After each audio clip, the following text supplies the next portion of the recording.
CNN isn't the only cable channel where hosts are getting overtly political. Remember, we've been talking about this all week. ESPN's Jemele Hill. She remains at the network at this hour, despite a Twitter tirade in which she labeled President Trump and his supporters as white supremacists.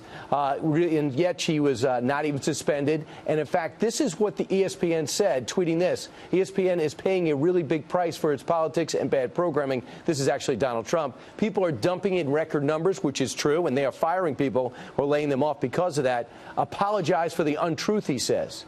Now, Doug Adler is a former ESPN commentator.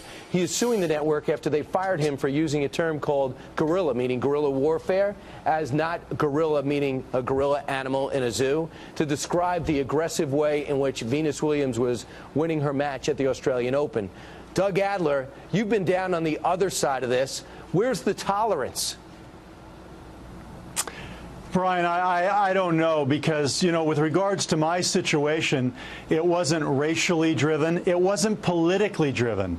It was just all about professional commentary, complimenting Venus Williams' style of play and her tactics, and about right and wrong. And obviously, ESPN acted wrongly and unfairly. You're on ESPN3, and you're doing the Australian Open, and you talked about how aggressive Venus Williams was playing, and you said she's playing in a guerrilla fashion. The next day, you're shocked to find out that people took that wrong, as if there was a racial component to it. And next thing you know, you're gone. After how many years of the network?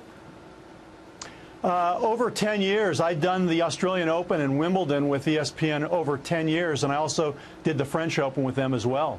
This reminded me, and by the way, you do a great job, and you have nothing about this in your background, and everybody knows it, and people in the tennis community back you on that. And Venus Williams didn't say you should be fired at all. But I want to bring you back to, remember Alvin Garrett on Monday Night Football, and Howard Cosell was the color commentator? He was one of the smaller wide receivers, the Smurfs with the Redskins. And he jumped up and made an incredible catch. And Howard Cosell said, look at that little monkey, grab that ball. And he says, like I did with my grandchildren. Howard Cosell was never racist. One of his tightest friends and greatest confidants was Muhammad Ali. But yet he was dragged through the mud there, didn't lose his job. You did. Well, you know, I know that that affected Cosell in a very negative way. And as with myself, you know, I had a heart attack following the firing. I had to go on Twitter and defend myself. And, Brian, what I never could quite understand, and I don't understand, is I had the relationship with ESPN. I had none of this in my background at all, furthest thing away from me. And ESPN bowed down to Twitter and social media who knew nothing about me. How could they do that? How could they not do their due diligence and stick up for me? If my name were John McEnroe or Martina Navratilova, this never would have happened. But yet Mike Ditka did eventually lose his job. And yet Curt Schilling immediately lost his job. And sadly, do you think politics plays a role in that, even though this is slightly different? You know, I'd hate to think that that's the case. I don't even want to make an assumption because, you know, a lot of people made assumptions about me, and they didn't know the first thing about me, so they were wrong. So I just don't get it. It doesn't make any sense, particularly when the people at ESPN and my colleagues said they knew exactly what I meant and what I was referring to as a compliment to Venus's style of play.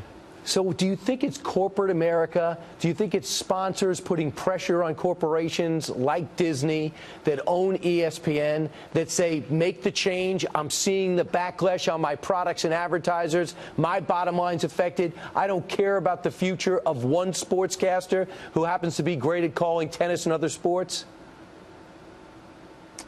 That would be really sad if that be the case. I mean, it's certainly a culture that's being manifested over at ESPN. And for someone like myself, I mean, you wonder where the loyalty is. I'm a professional, and ESPN is listening to amateurs. It just doesn't make any sense. And that's why I'm in a lawsuit. Where else can I go to get my name back, be cleared as a racist, and get my career back? I mean, this is the career I love. This is my passion. I was working at another job in my early 40s, and I gave that up. I was making a bunch of money to pursue my passion, and it worked out great. And look at where I am today. Well, Doug, your fight is a fight for a lot of people, so people support you, and most of all, your family and friends know you. So don't let it get to You don't let it get to who you are, and keep fighting back and coming on shows like this. Brian, a pleasure to meet you. I think you do a wonderful job, and thank you for the opportunity to present my side. All right, Doug, still fighting. Meanwhile, and